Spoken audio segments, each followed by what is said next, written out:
안녕하세요. 저는 30대 중반의 여성이고, 현재는 혼자 살고 있습니다.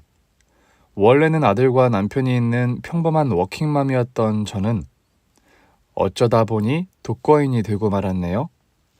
제가 이렇게 혼자 살게 된 데에는 가슴 아픈 사연이 있습니다. 성진이 어머니 되시죠? 네, 그런데 무슨 일이세요? 성진이가 하원하는 차량에서 내리다 사고를 당해서 그만 지금 병원 응급실이니 당장 여기로 오시겠어요? 우리 성진이 많이 다쳤나요? 사실 이 성진이 상태가 지금 많이 안 좋습니다. 정말 너무 송구해서 뭐라 드릴 말씀이 없어요.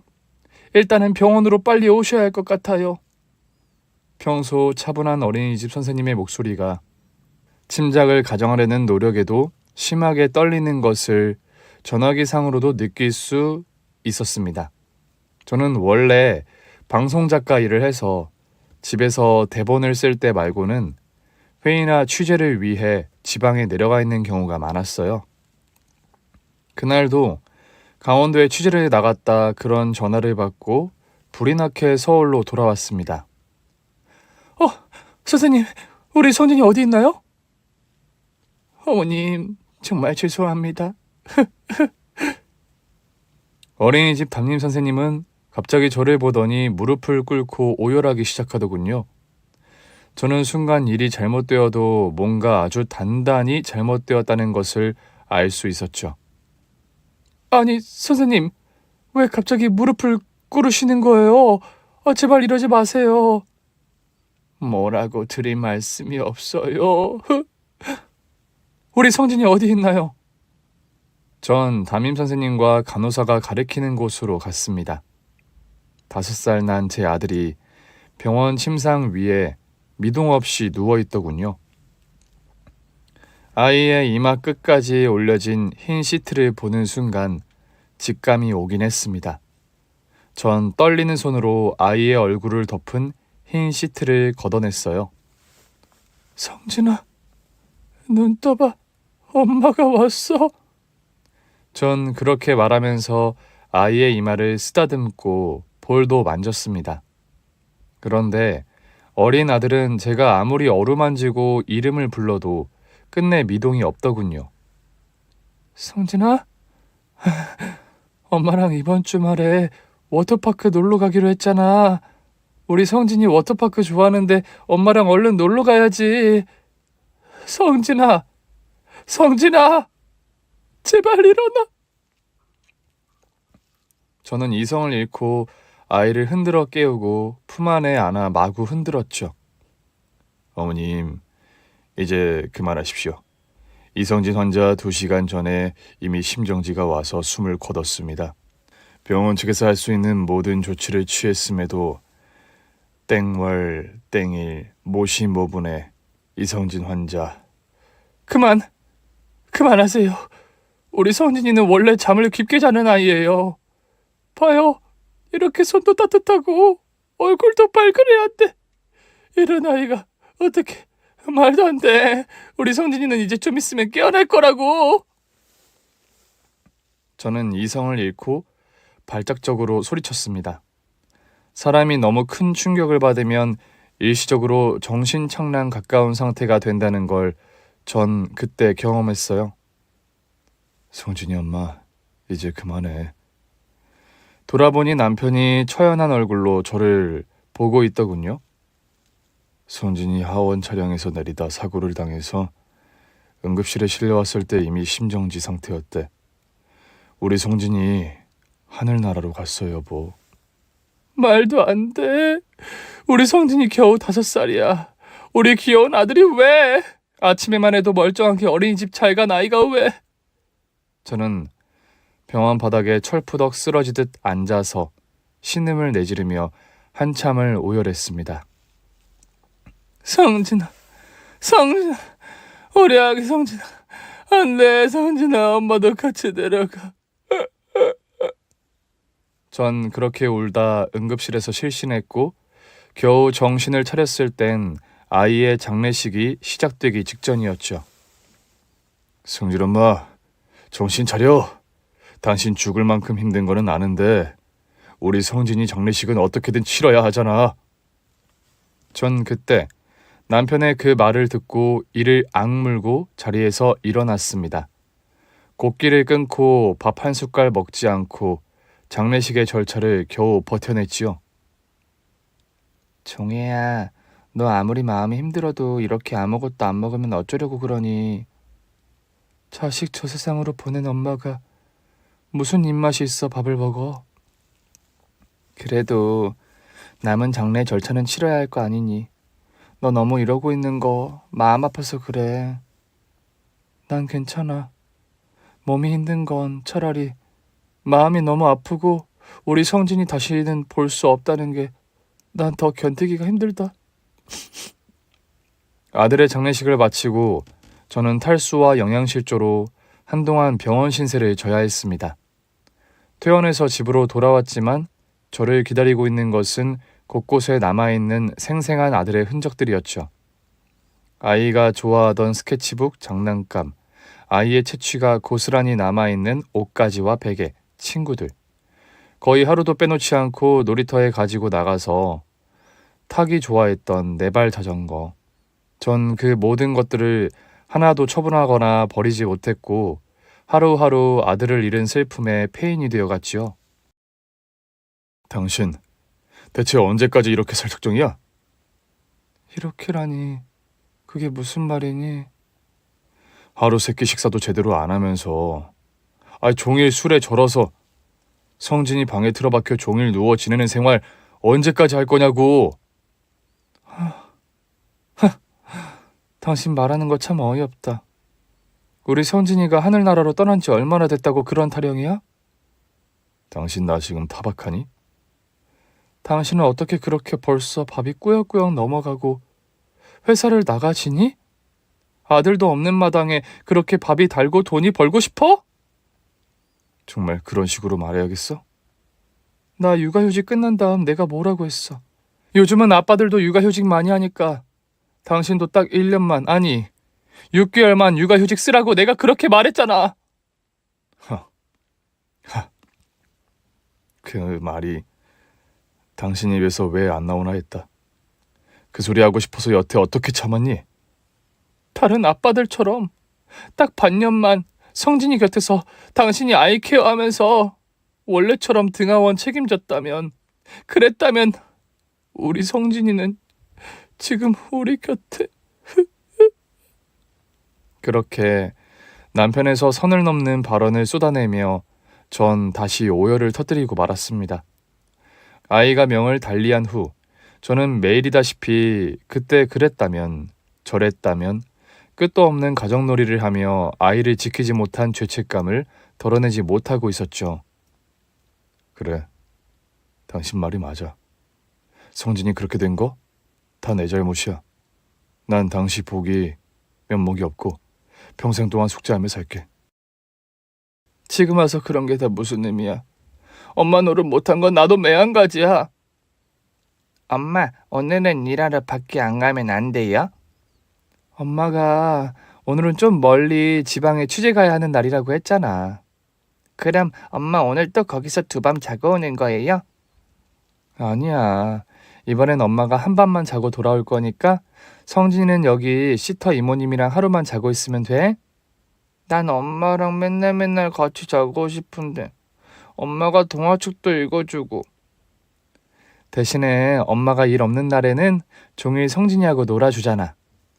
그래도 맨날은 아니잖아요. 저번 주엔 바빠서 두 번밖에 엄마랑 같이 못 잤는데요.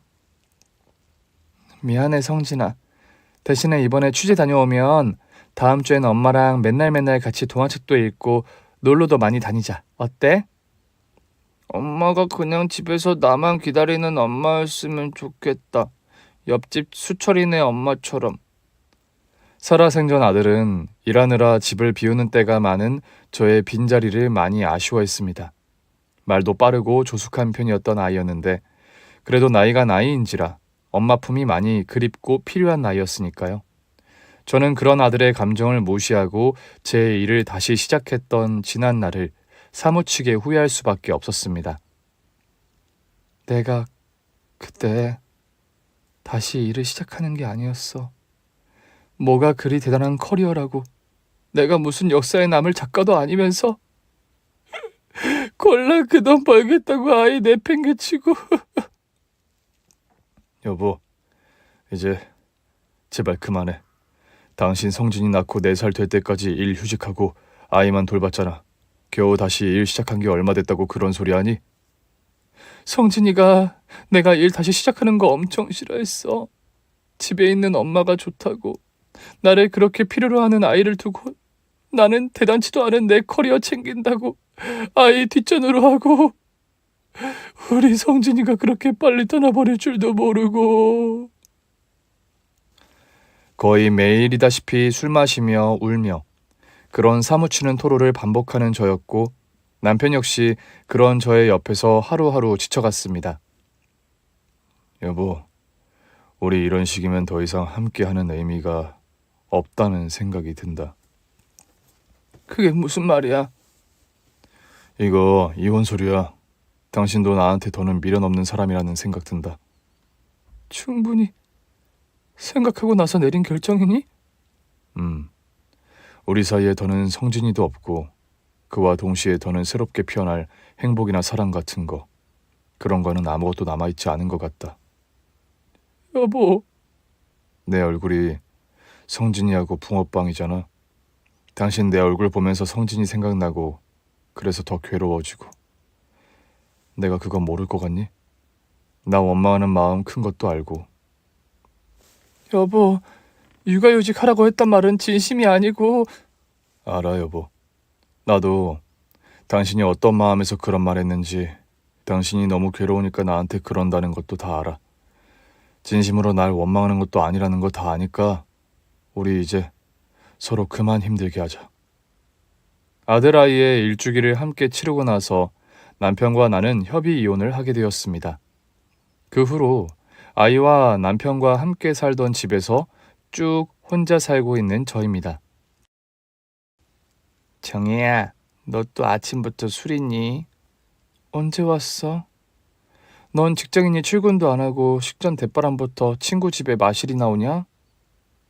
네 눈엔 지금 내가 마실 나온 걸로 보이나 봐. 동네 친구 집에 오는 게 마실이지 그럼 뭐니? 너 요즘 하도 술만 마시다 보니 잊어먹었나 본데 내 원래 직업이 사회복지사야. 현재도 그렇고. 그래서? 지금 뭐 공무원이라고 네 직업 자랑이라도 하는 거야? 박봉의 업무 과다인 내 직업을 자랑할 생각은 없고요. 빨리 일어나. 오늘 너 나랑 급히 갈 데가 있어. 싫어. 외출하려면 샤워해야 하고 머리 감아야 하고 드라이도 해야 하고 딱 귀찮아. 나 숙취 안 깬 거 안 보이니? 욕실 가서 누워있어. 내가 다 씻겨줄게. 너 미쳤니? 달래들어서 옷 벗긴 다음 목욕탕 집어넣기 전에 후딱 일어나서 씻고 와라. 나 한다면 하는 년인 거 너 알지? 아, 정말 또라이. 너 왜 아침부터 찾아와서 이렇게 귀찮게 하냐? 불우이웃 일인 독거녀가 알코올 중독까지 되게 놔두는 건 사회복지사로서 직무욕이라서 말이야. 나 직장에서 잘리기 싫다. 이 나이에 어디 이직할 데도 없어. 그러니까 빨리 씻고 옷 갈아입어. 친구의 반강제적인 추궁에 저는 겨우 외출 준비를 마치고 친구를 따라 나섰습니다. 대체 어디를 가려고 아침 대바람부터 사람을 꽃단장까지 하게 만드냐? 샤워하고 겨우 외출복으로 갈아입은 게 꽃단장까진 아니지 싶다. 내 수준에선 꽃단장이니까. 여기야. 내가 요즘 아이들 관리하는 곳인데 네가 좀 도와줘. 여기 고아원이잖아. 날 왜 여기로 데리고 왔니? 너 애들이랑 놀아주는 거 잘하잖아. 마침 여기 자원봉사 하시는 분 한 명이 출산하러 가셔서 일손도 무지 딸린다. 애들하고 좀 놀아주고 재능 기부도 좀 하고. 재능 기부? 애들 독후감이나 글짓기 같은 것 좀 봐주라고. 명색이 방송 작가 하던 아줌마인데 그 정도는 가능하지? 밥벌이로 글 쓰는 거랑 애들 가르치는 건 천지 차이거든? 그러니까 네가 더 잘할 거라는 의미로 받아들일게. 난 애들 점심 준비하는 거 가서 도와야 하니까 그동안 넌 저기 놀이터에 놀고 있는 애들 좀 관리해줘. 그렇게 말하면서 쌩하니 혼자서 급식을 준비하는 식당으로 가버리는 친구였습니다. 야, 나 하겠다고 한 적 없다. 나 집에 간다. 친구 뒤통수에다 대고 저는 고함을 질렀지만 뒤돌아보지도 않은 채 천연덕스럽게 손을 흔드는 친구였지요. 저런 망할 년. 욕은 하면 안 되는 거라고, 나쁜 거라고 했는데요. 어머, 너 내가 하는 말 들었니? 네, 저기 천미진 선생님한테 망할 년이라고 하셨잖아요. 아니야, 내가 언제. 아줌마는 그런 적 없는데. 거짓말도 더 나쁜 건데 욕한 다음 거짓말까지 하시는 거예요? 지금 뭐 하면서 노는 거야? 모래놀이? 아줌마도 같이 할까? 기찻길 만들 건데 길게 만드는 법 아세요? 그럼 우선 저기 나뭇가지 좀 꺾어다가 철로를 제대로 한번 만들어 볼까? 처음엔 다소 맹랑한 아이의 지적이 당황스러워 관심을 돌려본다고 아이들의 놀이에 같이 참여했던 저였습니다. 그런데 막상 아이들과 같이 놀고 어울리다 보니 하루가 금세 저물더군요. 게다가 처음으로 울거나 비관에 빠져 침울한 시간을 보내지 않고 실로 아주 오랜만에 건강한 일상을 보냈다는 걸 집으로 돌아오는 길에서 깨닫게 되더군요. 오늘 봉사활동 할만했어? 처음이라 좀 힘들었지? 아니야, 생각보다 할만하더라. 내일도 나와. 내일은 이불 빨래에 오후에 근교로 소풍까지 계획되어 있어서 바쁘니까 와서 좀 도와줘. 미진아, 고맙다. 뭐가? 오늘 일당도 없이 부려먹었다고 뭐라 할 줄 알았더니 덕분에 처음으로 술 생각 안 나는 저녁을 맞아보네. 고맙다고. 꽁으로 도와달랬다고 술 사달라고 하면 어쩌나 걱정했는데 의외네. 내일도 와서 봉사활동 할게. 몇 시까지 오면 돼? 처음엔 친구의 반강제적인 권유로 시작하게 된 봉사활동이었는데 저는 점점 봉사활동에 취미와 재미를 가지게 되었습니다. 오늘은 피노키오 동화책 읽고 독후감 쓰는 날이다. 자, 읽으면서 가장 마음에 들었던 장면 스케치북에 그림으로 먼저 그려볼까? 글짓기 수업을 아이들에게 해주고 있는데 처음 보던 꼬마 한 명이 고아원 공부방 구석에 앉아 있는 겁니다. 67살 되어 보이는 남자아이였는데 뭔가 고아원 분위기에 적응 못하고 혼자 겉도는 느낌이 있었습니다. 아이가 고개를 푹 수그리고 구석 책장 쪽에 혼자 있길래 다가가 말을 걸었는데 안녕. 처음 보는 친구 같은데 왜 혼자 구석에 있니? 그냥 여기 온 지 얼마 안 돼서.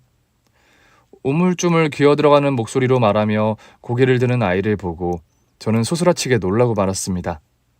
그 아이는 마치 꿈에서처럼 누가 거짓말하는 것처럼 하늘나라로 떠난 제 아들과 너무 똑같이 생긴 겁니다.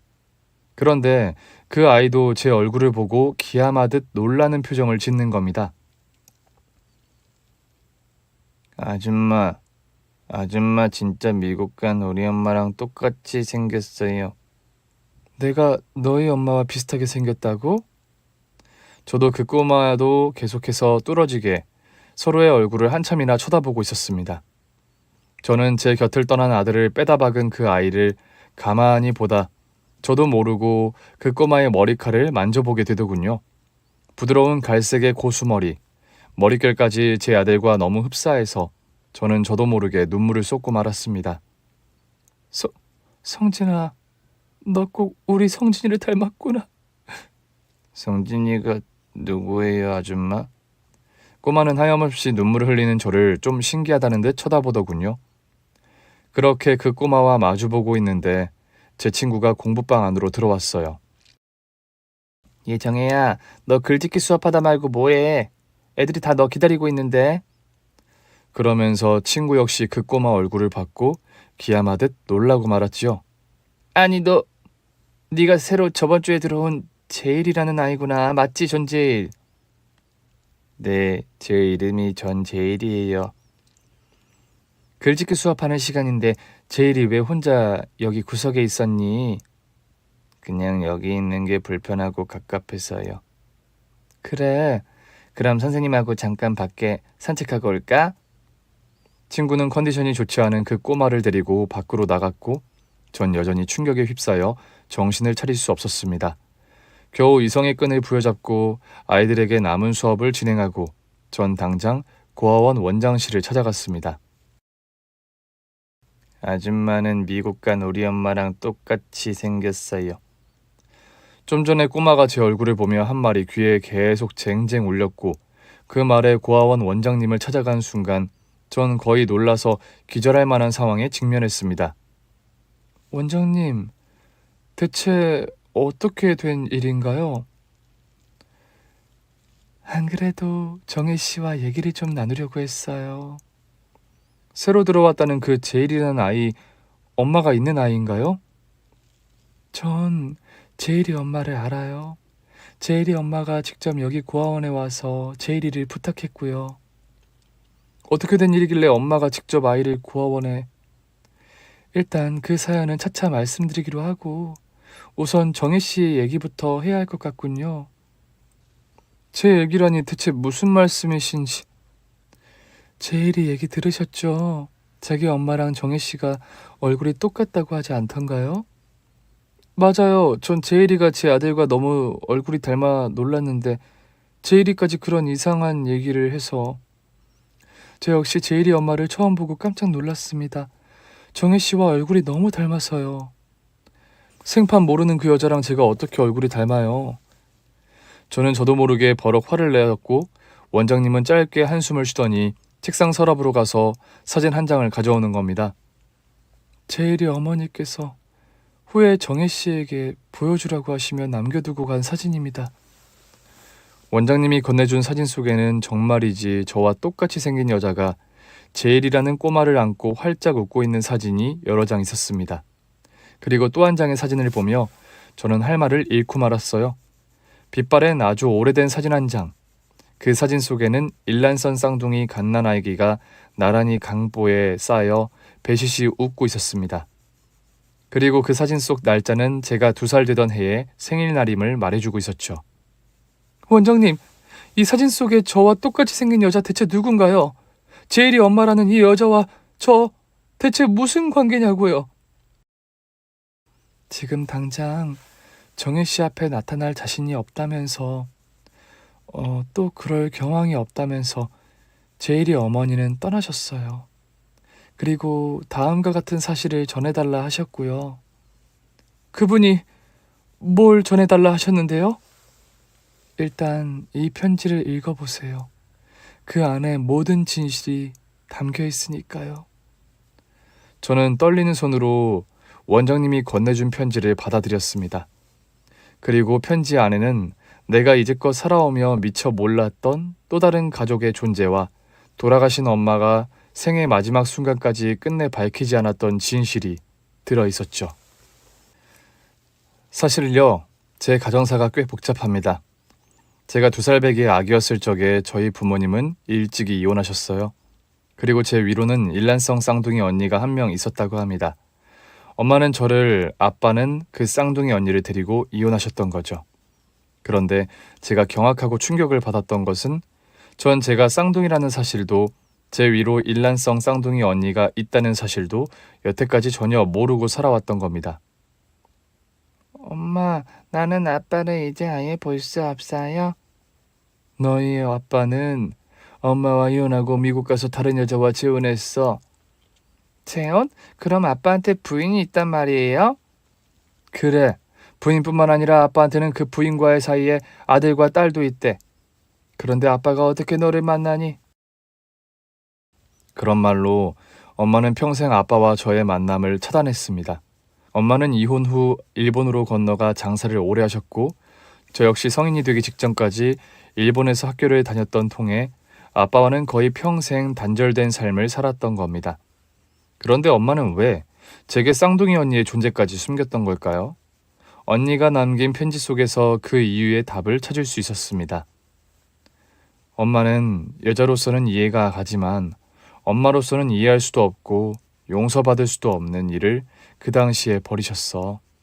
엄마에게 오랫동안 만나온 다른 남자가 있었고 이걸 알게 된 아빠가 엄마와 이혼하셨기 때문에 엄마는 그 치부를 너에게 들키기 싫어서 애초에 아빠와 나의 관계를 너에게서 차단한 분이다.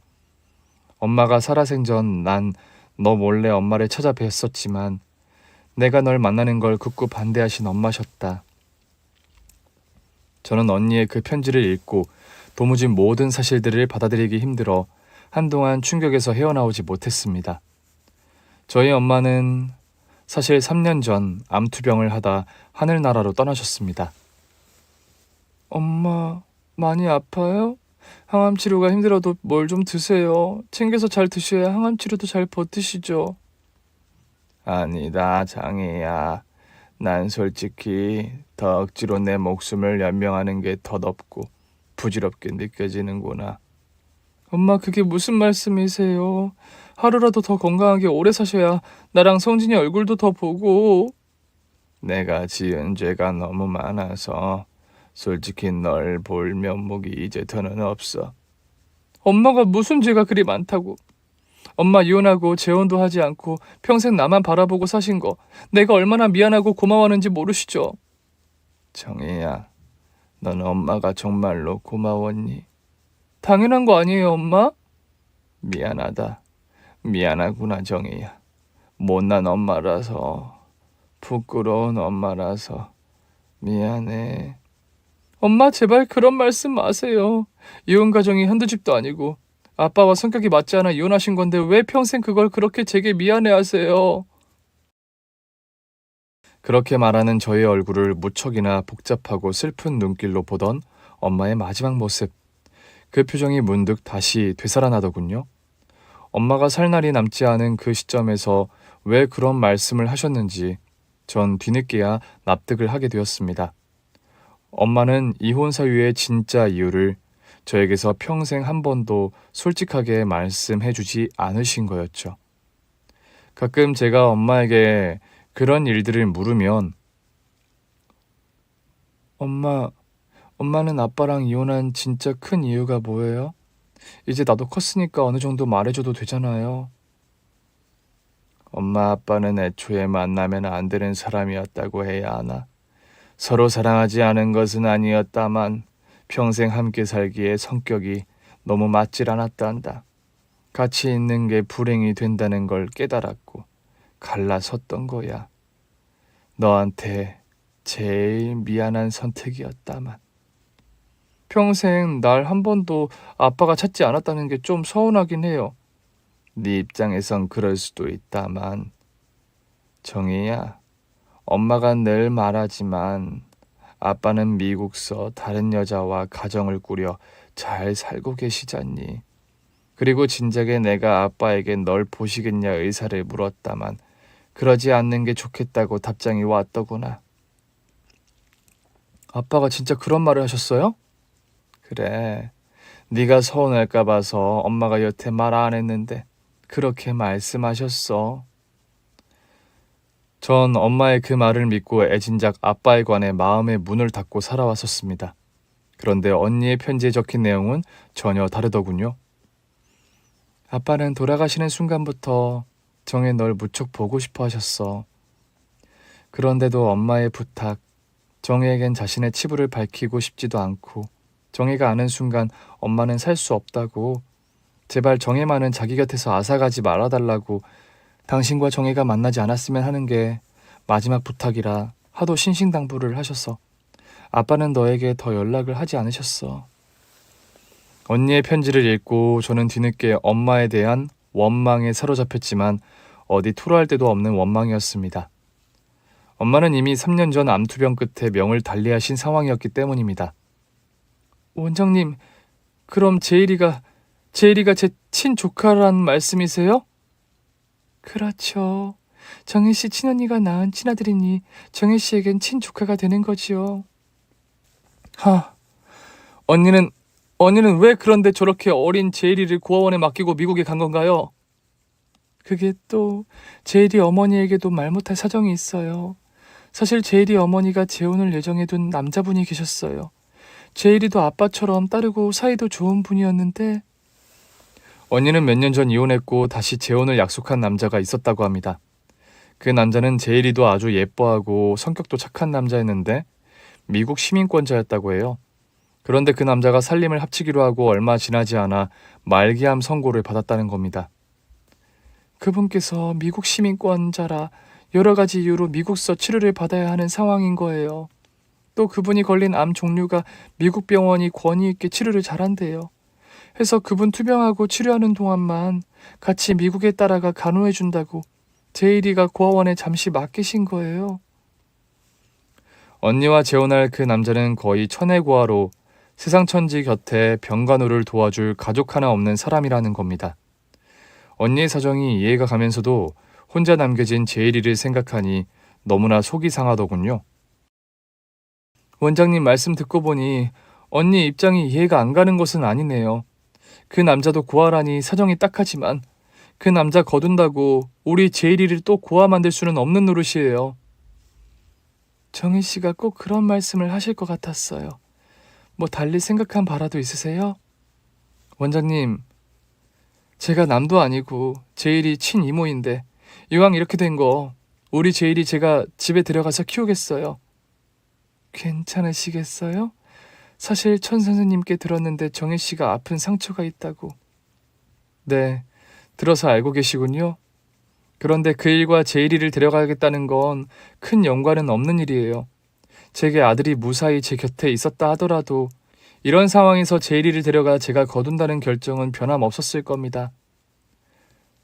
결심이 워낙 확고해 보이시네요.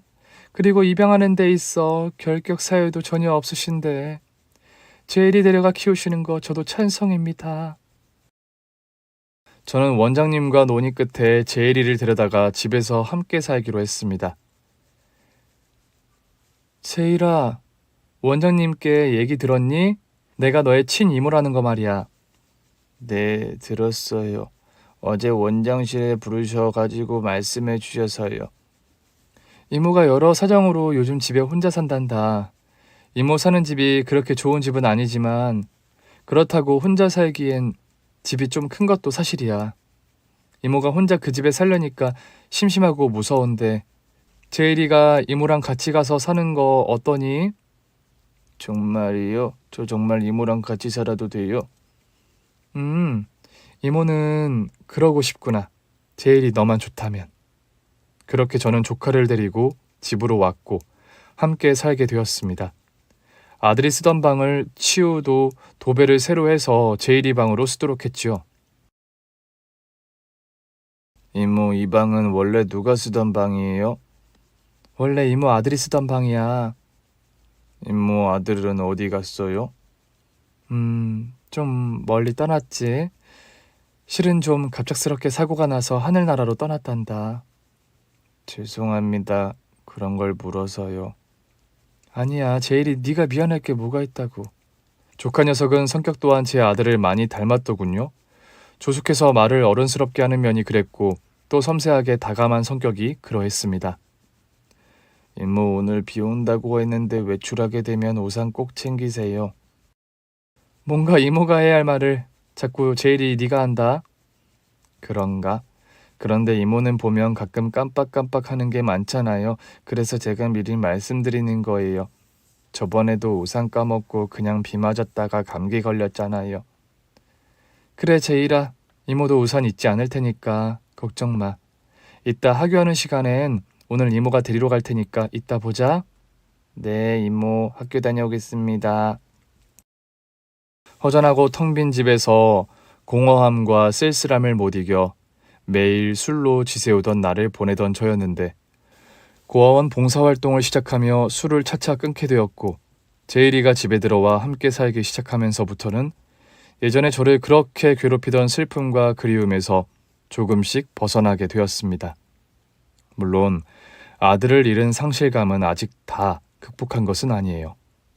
부모는 죽으면 무덤에 묻고 자식은 죽으면 땅에 묻는다. 그 말의 의미를 가슴으로 절감하는 저이니까요. 제 곁을 떠난 저의 아들 성진이를 빼다 박은 듯 닮은 조카 제일이와 한 집에 살며 가끔 밥을 먹다 눈을 찡그리는 제일이의 얼굴에서 아들아이의 표정을 발견할 때가 있습니다. 그런 순간에는 참 한두 마디 말로 표현할 수 없는 복잡한 감정을 느낍니다. 아들을 닮은 조카의 얼굴에서 그리움과 애잔함을 느끼는 동시에 또 다른 방식으로는 아들아이가 제 곁에 존재한다는 묘한 위로를 느끼게 되는 것도 사실이죠. 물론 제일이는 성진이가 아닙니다. 그런 사실을 혼도한다는 것은 아니라요. 뭔가 제가 사랑을 쏟고 애정을 주는 다른 존재가 나타나서 제가 그런 방식으로의 위로를 느끼게 되는 것 같아요. 아들을 잃었을 때 전 아침에 일어나 식사를 차려줄 대상이 없다는 것이 사무치게 슬펐습니다. 늘 아침에 일어나면 오늘 아침은 토스트로 할까, 죽을 데울까, 아니면 아들이 좋아하는 된장찌개를 끓일까, 그런 고민이 사라진 아침이 절 무척 힘들게 했거든요.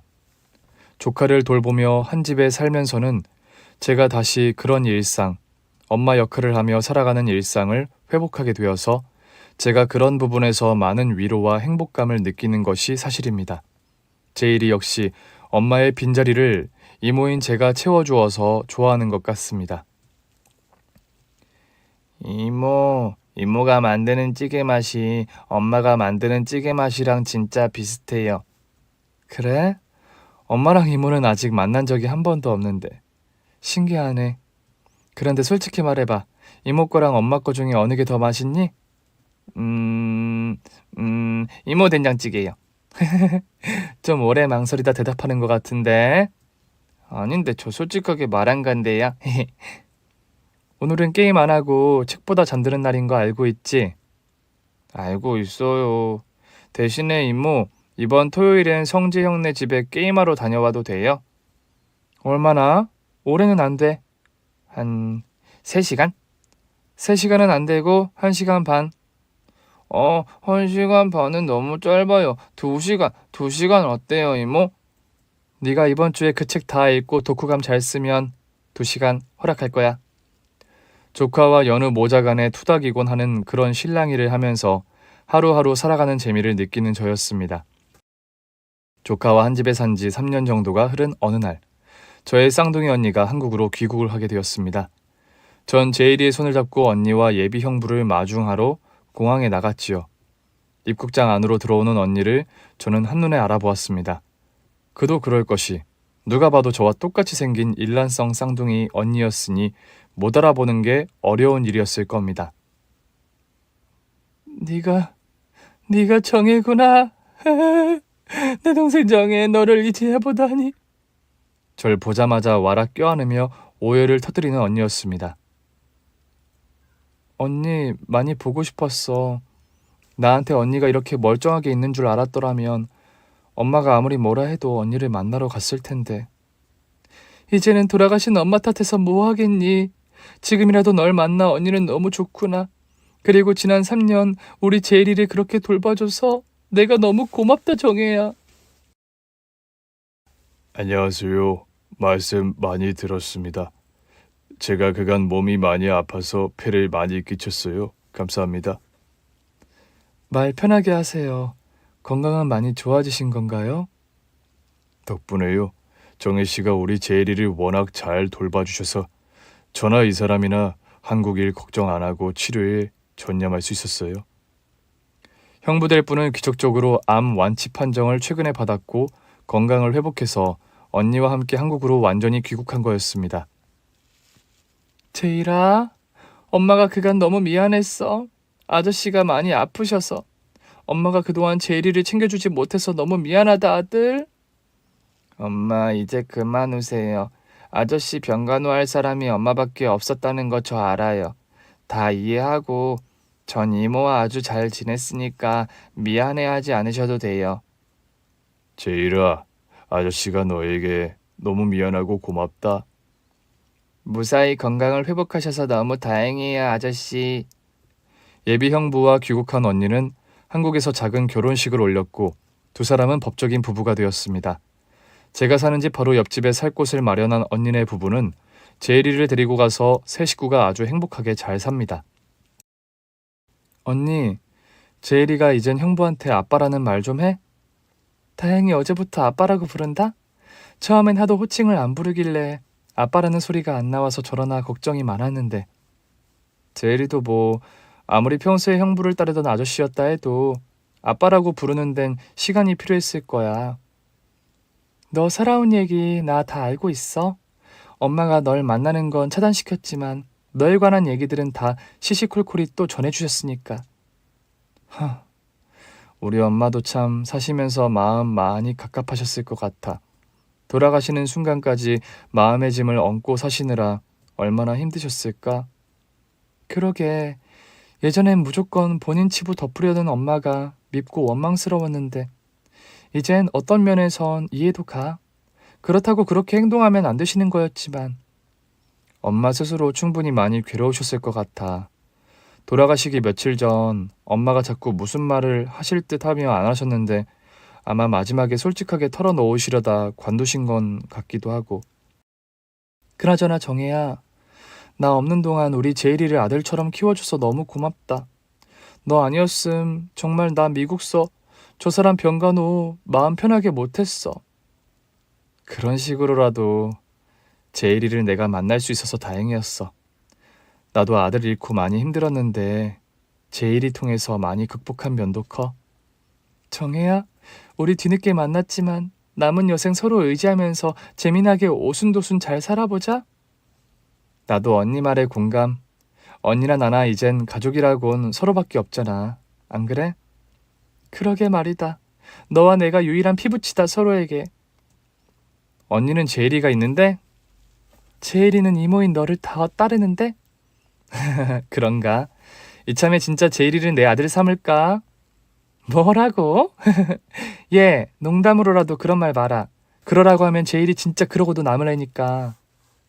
언니 말 맞다나 제일이는 엄마 아빠가 사는 집으로 거처를 옮긴 후에도 거의 매일이다시피 제가 사는 집에 놀러 옵니다. 이모, 엄마가 김밥 만들었다고 좀 가져다 드리래요. 그래, 와, 맛있겠네. 그런데 김밥이 좀 양이 많은데 이모가 혼자 먹기엔. 불어 많이 가져왔어요. 전 여기서 이모랑 먹으려고. 오, 잘 생각했어. 이모가 크림 스프 끓여둔 거 있는데 같이 먹을래? 이모, 우리 그럼 스프 데워서 김밥에 찍어 먹어요. 그러자. 김밥 스프에 찍어 먹는 게 또 별미지. 조카와 이런저런 대화를 나누며 김밥을 먹는데 오랜만에 행복하다는 느낌을 갖는 저 자신을 발견하게 되더군요. 시름 없이 마음 아픈 거 없이 이렇게 해맑게 웃으며 즐겁게 식사하는 날이 내게도 오다니 어찌 보면 참 꿈만 같은 시간이 흐른 것 같기도 합니다.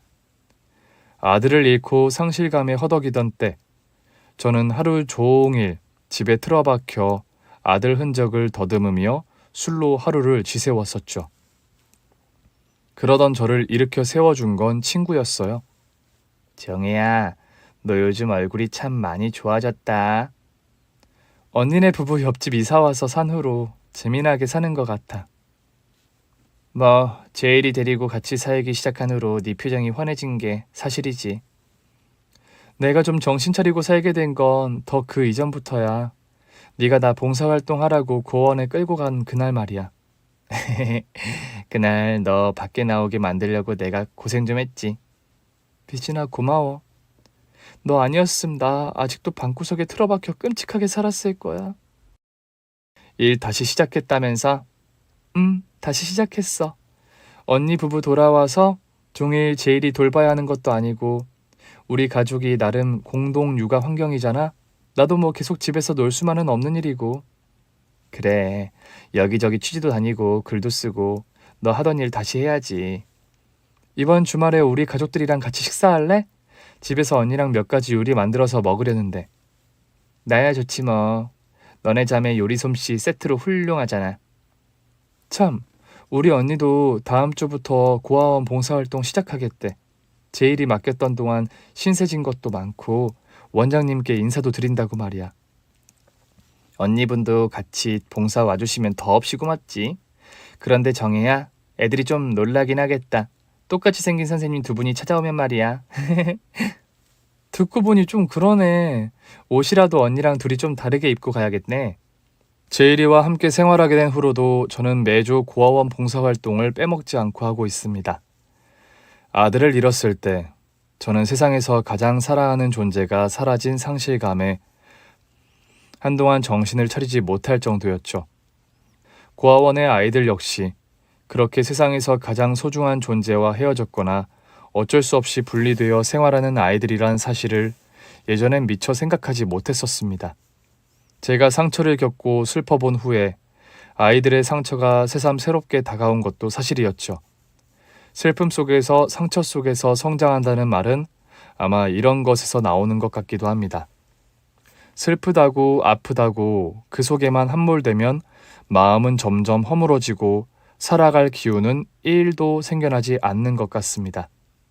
내가 힘들 때 나와 같은 처지의 사람에게 눈을 돌려보는 것, 내가 줄 뭔가가 아무것도 없을 것 같아도 되려 그렇게 뭐 하나라도 나누며 함께 하다 보면 살아나갈 기운이 생기는 것, 그게 인간이 지닌 회복과 사랑의 힘인 것 같다는 생각입니다. 저 역시 그러한 과정을 거쳐왔기에 이제는 감히 말할 수 있는 것 같아요. 슬픔이 거름이 되어서 비옥한 토양이 되려면 그 슬픔을 좋은 곳에 고루 뿌려야 한다는 사실을요. 혼자 고립돼서 우울한 감정만을 키워갈 것이 아니라 나의 도움과 관심이 필요한 곳에 내 마음 한 조각을 내어주는 것이 되려 나의 슬픔을 치유하는 길이 될 수 있다는 걸 알게 되었습니다. 지금 혹시 많이 힘들고 우울하신가요? 회복할 수 없을 것 같은 상실감에 홀로 누워 계신가요? 그렇다면 조그만 용기를 내서 방문을 열고 밖으로 한번 나가보는 게 어떠세요? 나와 닮은 얼굴 혹은 그렇지 않은 얼굴이더라도 나와 시선이 마주치는 누군가를 향해 작은 미소를 띄워보세요. 그 작은 시작이 어쩌면 여러분의 병든 마음을 치료하는 따뜻한 불씨가 될 수 있습니다. 쓸모라곤 없어 보이는 상처와 슬픔도 좋게 쓰이면 그 또한 쓸모없는 것이 아닌 게 되는 것 같습니다. 그게 세상사 오묘한 이치 같기도 합니다. 긴 얘기 들어주셔서 감사합니다. 오늘 준비한 사연은 여기까지입니다. 재미있게 들으셨다면 구독과 좋아요, 알림 설정까지 눌러주세요. 그럼 저는 다음 사연으로 찾아뵐게요. 오늘도 건강하고 행복하세요.